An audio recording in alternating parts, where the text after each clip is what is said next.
This is CBC Vancouver News.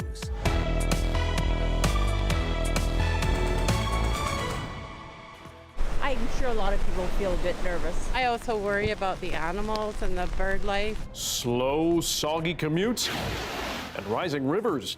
BC's south coast gets hit by a fall soaking and some risks of flooding. Plus, I'm spending $70 on a container that feeds them for a week when I could be putting that in a gas tank. the soaring cost of baby formula squeezes some BC parents. What Ottawa is doing to get more of it here. And she wants us to be even better than when she was on the team. Sinky definitely created a path for Canadian women's soccer players to have a future. ahead of her final international game for Canada, Christine Sinclair's teammates look back on playing next to the best.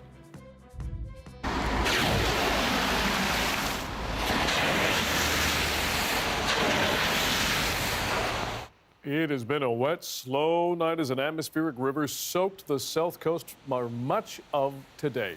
And tonight, drivers are urged to slow down and watch out for flooded roads, especially in low-lying areas. Highway 1 through the Fraser Canyon between Boothroyd and Siska is shut down until 9 a.m. tomorrow. Good evening. Thanks for joining us. More now from our Sorab Sandhu on the heavy rain and the warnings that come with it. The force of water shows its full fury as a king tide makes its way up Centennial Beach in Delta. I'm sure a lot of people feel a bit nervous. I also worry about the animals and the bird life and that in here because it does affect all of that. Just today when I was down at Centennial Beach, I saw part of a huge tree root system. That wasn't there yesterday. But the king tide is not the only concern for people near the waterfront. It coincides with another weather phenomenon that is becoming more frequent in BC, the atmospheric river. We are expecting to see quite a bit of rain, particularly areas of Vancouver Island, the Lower Mainland, North Shore Mountains, and out into the Fraser Valley. Up to 150 millimeters of rainfall is expected for the western coast of Vancouver Island. That deluge is closely followed by Metro Vancouver's downpour, where precipitation is expected to reach 100 millimeters. We certainly anticipate that things like road washouts, landslides, pooling on roads and areas adjacent to flatter, low-lying terrain is certainly possible. And that really could be anywhere across that broad range. Campbell says the River Forecast Center is also monitoring the levels of Nooksack River, which brought heavy floods to Fraser Valley 2 years ago. In a statement to CBC, the mayor of Abbotsford said the city staff are in contact with the province's emergency and climate readiness team, and they are monitoring areas at risk of flooding like the Clayburn Creek and other low-lying areas. Environment Canada is also warning drivers of flooding and landslide risks along the Sea to Sky and Coquihalla Highway. Drive BC is urging drivers to slow down and watch for pooled water on the roads. The heavy downpour is expected to transition into lighter rain on Tuesday morning.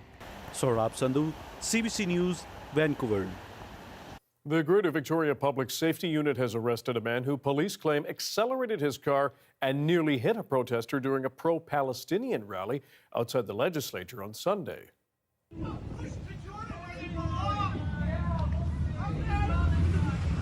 Whoa, whoa, whoa, whoa, whoa, whoa, whoa, whoa, whoa, whoa, whoa, whoa, whoa, whoa, whoa. Whoa, whoa, whoa, whoa, whoa, whoa, whoa, whoa, buddy, back off, man, seriously. Man, back off, man, you just From almost... the river to the sea, eh? That's what they said since 48. And so when are you gonna get the f***ing reality? Go back to Jordan. Hey, guys. Victoria police say the driver was arrested for assault with a weapon and dangerous operation of a motor vehicle. He's since been released from jail ahead of a court date and has not been charged yet.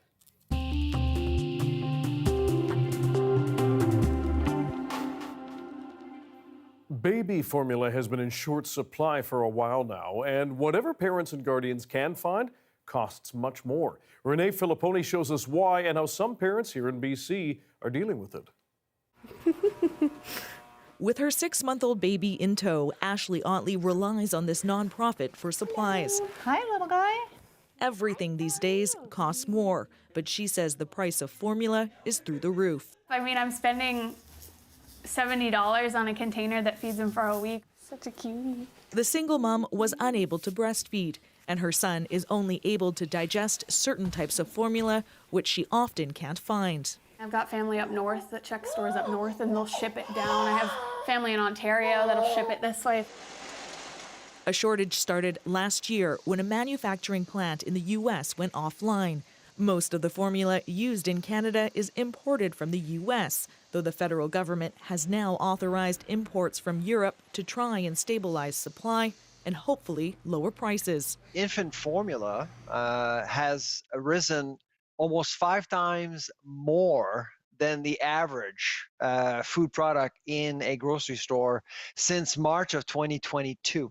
To make the situation worse, there is limited formula produced in Canada, with only one facility, and it exports the majority of its products to China. It's really important. This nurse urges parents in need to reach out to public health teams for help. Can make referrals on an individual case-by-case basis to emergency supports like food banks or other community resources that may have emergency formula stock available. Sadly, our big gap is formula, obviously. But even this community resource struggles to get formula for parents desperately in need, especially with limits on how much you can buy. The system we have now is not working. We need to prioritize our babies. I know. Ottawa says it's working with companies interested in making formula in Canada to make sure nourishing the youngest Canadians is a priority. Go get them. Renee Filipponi, CBC News, Chilliwack, BC. There is some mixed news in Greater Vancouver's real estate situation. Well, some of the data showed some homes are getting mildly more affordable. As Justin McElroy explains, top-line numbers are still out of reach for many people. The new monthly real estate numbers are out for Greater Vancouver. And spoiler alert, the numbers are still high. Here is a chart. The average selling price of a detached home in Greater Vancouver actually fell by 5% last month, all the way from $2.2 million to $2.1 million. Now, for comparison, the average income in Metro Vancouver in 2021 was $62,000, meaning it would take 35 years for the average salary to pay for the average detached home. Now, if you're caring about affordability, you can see some more positive signs. The price of townhomes and condos has mildly declined over the last 2 years in a decently steady way. And while the number of sales is going up, it's at a much slower pace than previous increases over the last 2 decades in the region. Because of that, combined with more properties on the market, the Real Estate Board of Greater Vancouver says the current situation is a balanced condition due to the ratio of buyers to sellers, which may be true from a technical end. Whether people without access to generational wealth agree things are balanced may be another question. Justin McElroy, CBC News, Vancouver. BC's premier and pharmacists are urging more of you to roll up your sleeves to get COVID and flu vaccines this holiday season. The holidays tend to be peak time for respiratory viruses because more people are gathering indoors. But the BC Centre for Disease Control says only about 21% of British Columbians have gotten the latest COVID vaccine. We do not need people in our emergency rooms who would have been prevented from being there if they'd just gotten a COVID or a flu vaccine. Both the updated COVID and flu vaccines are available for free for everyone in BC 6 months and older. You're encouraged to get both at the same time.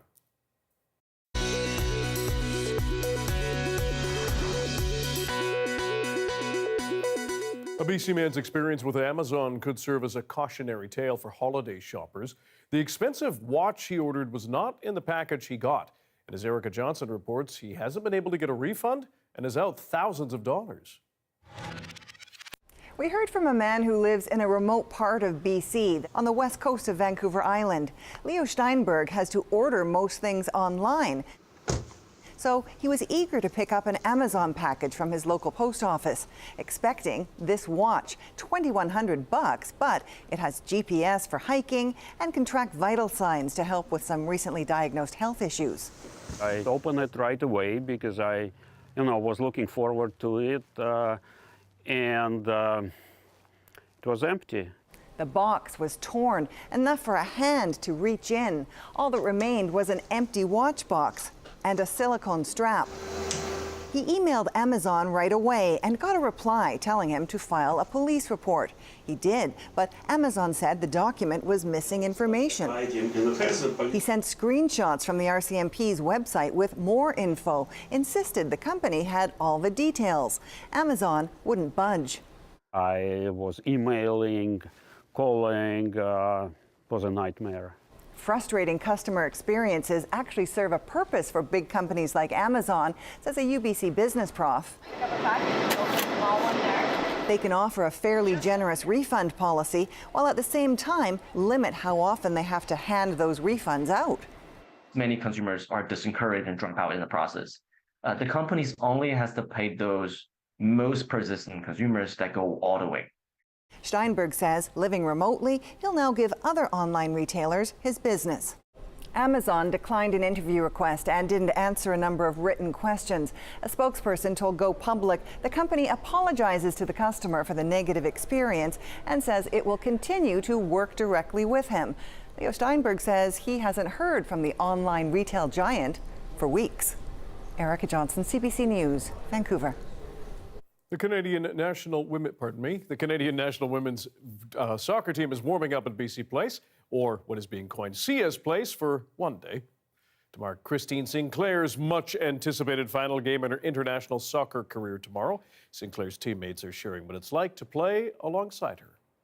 She has unbelievable soccer IQ. Like, that's the first place I'll start. Tactically, she sees the game a certain way that has had her above and beyond players on the pitch. So I think she understands the game massively. That was Canada's head coach. Canada will be playing Australia tomorrow night. Here are her teammates' thoughts. Sinclair's in here and scores. Christine Sinclair gives Canada a deserved lead. It'll come to Sinclair, who shoots and scores. Christine Sinclair makes no mistake to finish it. Is it in? Oh, you bet it's in. Captain Fantastic does it again for Canada. 22 years of blood, sweat and tears for Christine Sinclair. But finally, she can call herself an Olympic champion. Sinky is, the pivotal of Canada soccer. Everything that she's done for this team is just, there are no words. She's so humble. She really just exudes what it is to be Canadian. And I'm just so grateful to have been able to share the field with her. I've learned a lot being able to play by her side. Not only on the field, but off the field. She's a great human, a great friend. Even if you ask her, she would say the same thing. She wants us to be even better than when she was on the team. She's always talked about leaving the sport better off than when she was a part of it, and her legacy will live on forever. I think Sink has always been a bit of a thermometer for the team.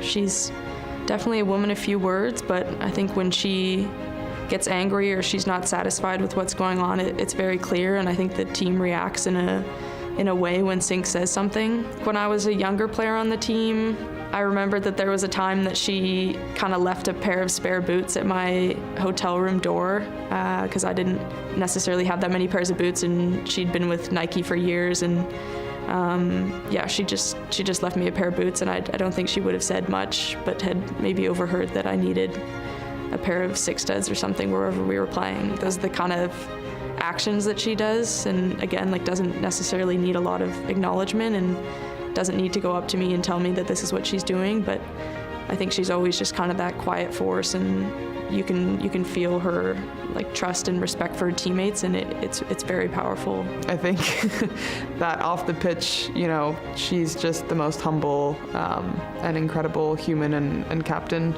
I think other than being able to, be the best there ever was, I think the talent that she's had is being able to bring the best out of everyone else. I saw someone say, Sinky, you're a national treasure. And I do think that's very accurate because, women's soccer didn't have any references in Canada. There was nobody to really pave that path for people like myself, people who also aspire to be professional soccer players. Sinky definitely created a path for Canadian women's soccer players to have a future and to make it sustainable at that. After I scored my first goal, she kind of just told me, she was like, there's gonna be plenty more. And I think coming from her, that was pretty special. Well, for more on Christine Sinclair's retirement and her final game tomorrow, go to cbc.ca/sports or visit CBC Sports on YouTube.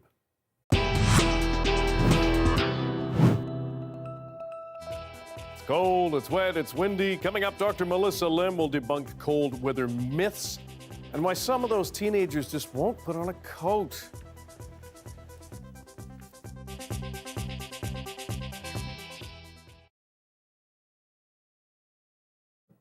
Hello to everyone watching our commercial-free live stream tonight. Thanks for being here. On Vancouver Island, funding for Nanaimo's new operations center is up in the air again, this time due to a clerical error. As Claire Palmer reports, it's expected the city will try to get the money secured in the new year. This is Nanaimo's public works yard. The city says it needs about a $48 million upgrade, but some don't like how the process has unfolded. It should be a referendum. An alternative approvals process is essentially a way around a referendum. At least 10% of residents must fill out a form opposing a project for it to be stopped. Some residents felt that the process was dishonest. This whole process has been rather sneaky and devious, I think, too. Again, because nobody knew about this AAP. Even people in my work with had no idea. An AAP passed last month, giving the city the green light to borrow the money. However, it was later discovered the city didn't meet the province's requirements for the public notification process. They must publish at least 7 days before the date of the matter. Sandy Bartlett is the local lawyer who spotted the clerical error. But I don't think, given the parameters of how they notify people, I don't think the city's in a position to be able to say they served anyone, right? Let alone everyone. Bartlett says it's one way to shut people out of what should be a process that engages the public. I would rather see a referendum voting, which would take into consideration all of the people of Nanaimo, rather than this AAP process, which is going to be decided by those who are reached. Many residents we spoke with didn't know the process was taking place, but some agreed with the need for improvement on the operations center.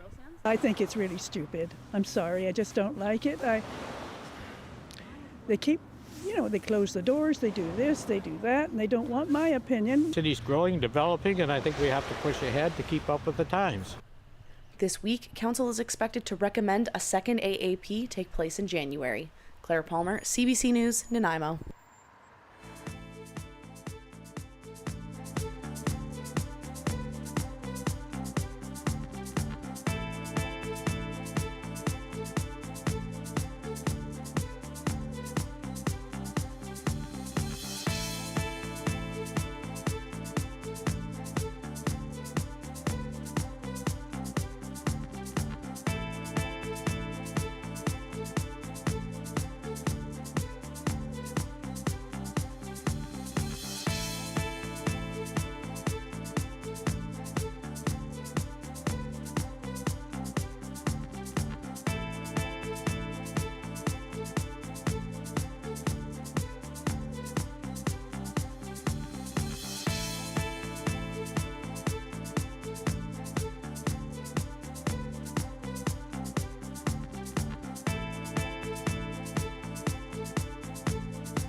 Many of us have been layering up as colder, wetter weather arrives. But as we know, perhaps you know, some kids, especially teens, choose not to wear a coat for convenience or wanting to look cool. We asked some kids in Calgary why.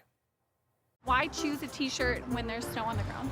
I have a jacket in my locker. I just didn't want to wear it right now. If you look good, you feel good, even though you're freezing. It's just two sweaters. It's not too bulky, and you can just shove it in your bag if you're like too warm. And it makes my bag too big, so I just wear like 2 sweaters to school, even in like -30 weather. My mom like packs the stuff in my backpack for me, but I don't wear it. Anything for the fit, clearly. Joining us now to talk about the cold and choosing to wear a coat is CBC health columnist Dr. Melissa Lem. First of all, can you catch a cold from being out in the cold, not wearing a coat? Well, the easy answer would seem to be no, because modern medicine tells us that we get colds from viruses like coronaviruses or rhinoviruses. But the actual answer is a little bit more complicated. Your nose is your first line of defense against viruses, and when your nose gets physically cold, it actually drops its mucosal immunity. So for every 5-degree drop in Celsius, you actually lose about half of your immune response in your nose. Also, unlike, here in the Lower Mainland where it's pouring rain, often when it gets cold, also the humidity drops. And the humidity impairs the cilia inside your nose from beating and clearing out. These are little hairs that clear out mucus and viruses. So even though you can't actually catch a cold from cold, it does impair your response and increase your susceptibility to viruses. So how do our bodies adjust to, if we can call it extreme weather? So if you were born, let's say, you're from Finland and you're used to cold weather, does that better protect you? Does it matter where you're from? Well, in the short term, there are all kinds of physiologic responses like vessel constriction and your heart rate going up and shivering that do adapt you to the cold in the short term. But after about 2 weeks, in fact, there is research showing that shivering stops and that constriction in your vessel stops because you are adapting. And there's some kind of healthy adipose or fatty tissue called brown fat that in fact sits around our necks and around our backs that can ramp up when you're exposed to cold, when you're born in cold temperatures, and also increase heat production. So it's essentially an insulating layer that you get when you're exposed to cold. Interesting. So when we saw the segment there, kids in coats, sometimes they just don't want to wear it. Even mom and dad packed it. What do we do? What do parents and guardians, do you think, need to do to sort of push back on them and encourage them to wear a coat when it's cold? To be honest, I don't know that we need to push back that hard because, in fact, a lot of kids, their metabolisms are higher, they're running around a lot more. I think a lot of parents have that experience in playgrounds when it's cold. We're sitting or standing there shivering, whereas our kids are running around without coats on and they're totally fine. Also, the thing about teenagers is one of their main developmental tasks during those years is to actually separate from their parents and connect more to their peers. Add that to the fact that our brains don't fully mature until we're in our mid-20s, and that prefrontal cortex, which is responsible for judgment and decision-making, doesn't quite mature. You've got a recipe for coatlessness in teenagers. And what about the idea that some people just run hot? Yeah, they don't need a coat. Yes. Because I've heard that one before. Well, absolutely. Some people do have higher metabolisms, especially people who actually tend to be fitter and who have more muscle mass that's generating heat. So those kinds of people often don't want to reach for the coats as much. I mean, if you imagine going for a run, you don't want to be wearing a down puffer if you're running, right? Very good advice, Dr. Melissa Lem. We always appreciate it. Thanks. Dan. There's a live shot of BC Place and Cambie Street Bridge. Lots of rain across the south coast today. Darius will have your province-wide weather forecast right after this.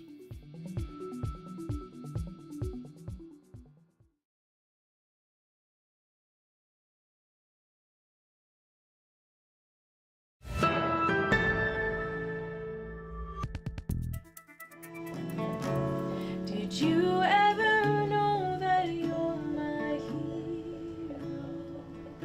Karen Jurasic has been battling an illness at South Health campus for 2 months. Every Thursday, she sees a music therapist. It just lightens up the day. It really does, to listen to that music. And in fact, I was telling the ladies earlier, yesterday after she was here, they came and took my vitals. And one of the reasons I'm in here is because of my blood pressure.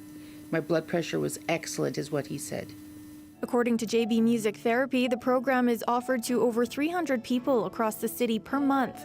Lori Perez has been a certified music therapist for 8 years. She sees the impact it can have firsthand. Music provides such a unique experience and is so transformative. To see people thrive in that space, that therapeutic space, it's such a privilege to see. Because of a donation from the Jim Pattison Foundation, the program will soon be provided at the Ranch Erlo Society in Regina. And so that's really exciting that we can support more of these families, more of these youth and children that really need that support, to increase that accessibility and also create job opportunities for more music therapists in Canada. Sessions involve activities like listening to and playing music and songwriting. Experts say it has several neurological benefits. Limbic system or the parasympathetic system that releases dopamine and reduces or controls or modulates heart rate, blood pressure, stress hormones, regulates emotion. So it works on many different pathways in several parts of the brain all at once. The new program in Regina will be offered for family and addictions programs and LGBTQS+ youth. Taylor Brott, CBC News, Calgary.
Hi, I'm Amy Bell, and here's what's in your CBC Vancouver inbox.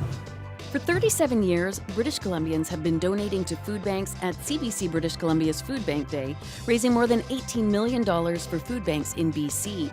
December 1st kicked off the annual charity drive and continues to the end of the month. We thank you for generously donating and supporting local communities in our province. Make the season kind and donate until December 31st at cbc.ca/foodbankday. The weather update is brought to you by Direct Buy Furnace. To cool and clean the air in your home, call Direct Buy Furnace. Installing Trane, the most reliable heating and cooling brand. On a very wet day and a wet evening, Doris Madavi, our science and climate specialist, is here to tell us what comes next across the South Coast and across the province. Yes, and the answer is less rain, still wet for many places. We might see some localized downpours on parts of the South Coast, but it won't be anything like this. This is a very clearly an atmospheric river. You can see it streaming into the province. It's not a front where we see just that line of rain that moves in. It's just continuously coming in. Fortunately, that has already started to sink south, and so we will not see quite this level of impact as we get later into tonight and into tomorrow. Now, if you look across the province, you can also see why we had those winter storm warnings up, rainfall warnings, wind warnings. It's been a busy weather day for sure, most of those coming down, and so we can see that even as the snow makes its way in, tomorrow temperatures will come up and some of that snow will be turning to rain.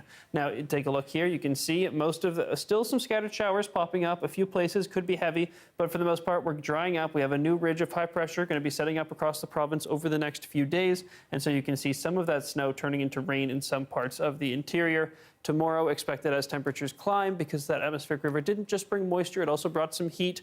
We'll see those impacts as well. So take a look here at the accumulation map. You can see still plenty of snow coming to some places, some rain as well, especially in places like the southern interior, but still some snow coming to the mountaintops. But those freezing levels, again, especially in the interior, will be rising. We've already seen them rise here on the coast, and the interior is soon to follow, because today we saw highs probably around 1 or 2 degrees across the southern interior. Tomorrow that jumps up as that heat from the atmospheric river makes its way into the interior, but then temperatures quickly start to fall once again as we get later into the week, and that ridge of high pressure starts to set up again. Now, ridge setting up for part of tomorrow in some places, coming down again Wednesday as we see another sort of system roll through, cloudier day, and then we see the ridge set up again for the end of the week. So a bit of a complicated weather story, could shift a little bit, but mostly we're talking quite a bit of precipitation still in some places tomorrow, and except in the northeast where we still have those drought conditions and no rain in sight.